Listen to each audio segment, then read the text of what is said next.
Ladies and gentleman, ವೇದಿಕೆಯ ಮೇಲೆ ಸಚಿವರ ಎದುರೇ ಎಂಎಲ್ಎ ಮತ್ತು ಎಂಎಲ್ಸಿ ಕಿತ್ತಾಡಿಕೊಂಡ ಘಟನೆ ಬೀದರ್ನ ಕೆಡಿಪಿ ಸಭೆಯಲ್ಲಿ ನಡೆದಿದೆ.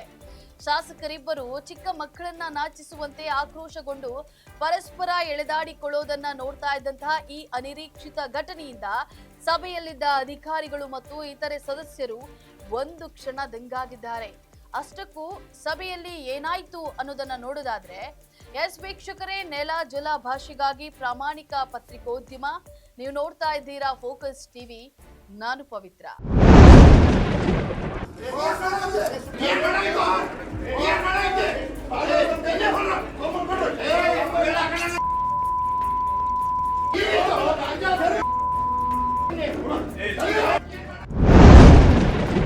ಸಚಿವ ಈಶ್ವರ್ ಖಂಡ್ರೆ ಎದುರೇ ಹುಮ್ನಾಬಾದ್ ಶಾಸಕ ಸಿದ್ದು ಪಾಟೀಲ್ ಹಾಗೂ ಎಂಎಲ್ಸಿ ಭೀಮರಾವ್ ಪಾಟೀಲ್ ಕೈ ಮಿಲಾಯಿಸಿದ ಘಟನೆ ಬೀದರ್ ಪಂಚಾಯತ್ ಸಭಾಂಗಣದಲ್ಲಿ ನಡೆದಿದೆ. ಬೀದರ್ ನಗರದ ಜಿಲ್ಲಾ ಪಂಚಾಯತ್ ಸಭಾಂಗಣದಲ್ಲಿ ಅರಣ್ಯ ಸಚಿವ ಈಶ್ವರ್ ಖಂಡ್ರೆ ನೇತೃತ್ವದಲ್ಲಿ ಕೆಡಿಪಿ ಸಭೆ ನಡೀತಾ ಇತ್ತು. ಸಭೆಯಲ್ಲಿ ಬಿಜೆಪಿ ಶಾಸಕ ಸಿದ್ದು ಪಾಟೀಲ್ ಮಾತನಾಡಿ, ಹುಮ್ನಾಬಾದ್ನಲ್ಲಿರುವಂತಹ 1 ಎಕರೆ ಅರಣ್ಯ ಪ್ರದೇಶವನ್ನ ಎಂಎಲ್ಸಿಗಳು ಒತ್ತುವರಿ ಮಾಡಿಕೊಂಡಿದ್ದಾರೆ. ಈ ಬಗ್ಗೆ ಮಾಹಿತಿ ಕೊಡಿ ಅಂತ ಹೇಳಿ ಉಸ್ತುವಾರಿ ಸಚಿವರಿಗೆ ಕೇಳಿದ್ರು. ಸಿದ್ದು ಪಾಟೀಲ್ ಪ್ರಶ್ನೆಗೆ ಎಂಎಲ್ಸಿ ಭೀಮರಾವ್ ಪಾಟೀಲ್ ಯಾವುದೇ ಜಾಗ ಒತ್ತುವರಿ ಆಗಿಲ್ಲ ಅಂತ ಹೇಳಿ ಏರು ಧ್ವನಿಯಲ್ಲೇ ಉತ್ತರಿಸಿದ್ರು. ಇದಕ್ಕೆ ಸಿದ್ದು ಪಾಟೀಲ್ ಗರಂ ಆಗಿದ್ದಾರೆ. ಮತ್ತೆ ಭೀಮರಾವ್ ಪಾಟೀಲ್ ಮಾತನಾಡಿ 2028ಕ್ಕೆ ನೋಡು ಏನ್ ಮಾಡ್ತೇನೆ ಅಂತ ಹೇಳಿ ಗುಡುಗಿದ್ದಾರೆ. ಬಳಿಕ ಈ ಮಾತಿಗೆ ಮಾತು ಬೆಳೆದು ಅವಾಚ್ಯ ಶಬ್ದಗಳಿಂದ ಬೈದಾಡಿಕೊಂಡಿದ್ದಾರೆ. ಕಾಂಗ್ರೆಸ್ ಎಂಎಲ್ಸಿ ಭೀಮರಾವ್ ಪಾಟೀಲ್ ಎದ್ದೇಳ್ತಾ ಇದ್ದಂತೆ ಓಡಿ ಹೋಗಿ ಚಂದ್ರಕಾಂತ್ ಪೂಜಾರಿ ತಡೆದಿದ್ದಾರೆ. ಮತ್ತೆ ಸಾಮರಸ್ಯದಿಂದ ಈ ಜಿಲ್ಲೆ ಅಭಿವೃದ್ಧಿಗಾಗಿ ನಾವೆಲ್ಲ ಶ್ರಮ ಮಾಡಬೇಕಾಗ್ತದೆ. ಯಾವುದೇ ವೈಯಕ್ತಿಕ ಅಸೂಯೆ ದ್ವೇಷಗಳಿಗೆ ಅವಕಾಶ ಕೊಡದೆ ನಾವೆಲ್ಲರೂ ಒಗ್ಗಟ್ಟಾಗಿ ಜಿಲ್ಲೆಯ ಅಭಿವೃದ್ಧಿಗಾಗಿ ದುಡಿಯೋಣ. ಪ್ರತಿಯೊಬ್ಬರು ಶಾಂತಿ.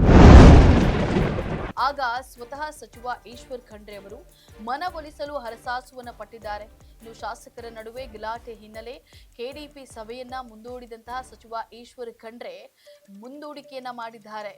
ಎಂಎಲ್ಸಿಗಳಾದಂತಹ ಭೀಮರಾವ್ ಪಾಟೀಲ್ ಮತ್ತು ಚಂದ್ರಶೇಖರ್ ಪಾಟೀಲ್ ಸಭೆಯಿಂದ ಹೊರ ನಡೆದ್ರು. ಸಚಿವ ಈಶ್ವರ್ ಖಂಡ್ರೆ ಮುಂದಿಗೆ ಇಬ್ಬರೂ ನಾಯಕರು ಗುದ್ದಾಡಿದ್ದು, ಜನರಿಗೆ ಬುದ್ಧಿ ಹೇಳುವಂತಹ ನಾಯಕರೇ ತಾಳ್ಮೆಯನ್ನ ಕಳೆದುಕೊಂಡಂತಾಗಿದೆ. ಅಭಿವೃದ್ಧಿ ವಿಚಾರದ ಬಗ್ಗೆ ನಡೆಯಬೇಕಾಗಿದ್ದಂತಹ ಚರ್ಚೆಗಳು ಗಲಾಟೆಯಲ್ಲೇ ಕೊನೆಯಾಗಿವೆ.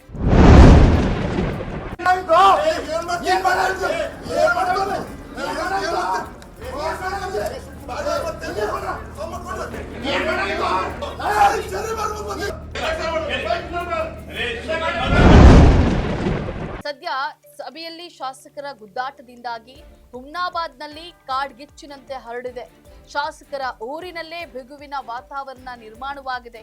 ಶಾಸಕ ಮತ್ತು ಎಂಎಲ್ಸಿ ಮನೆಯ ಮುಂದೆ ಅವರ ಬೆಂಬಲಿಗರು ಹೆಚ್ಚಿನ ಸಂಖ್ಯೆಯಲ್ಲಿ ಜಮಾಯಿಸಿದ್ದಾರೆ.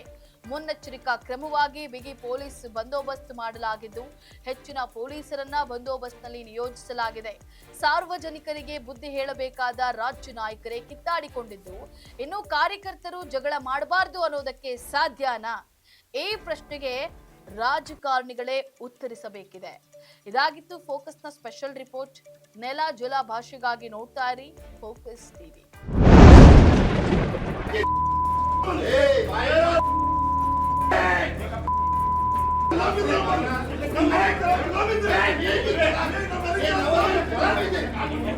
ಅಲ್ಲಿಂದ ನೀವು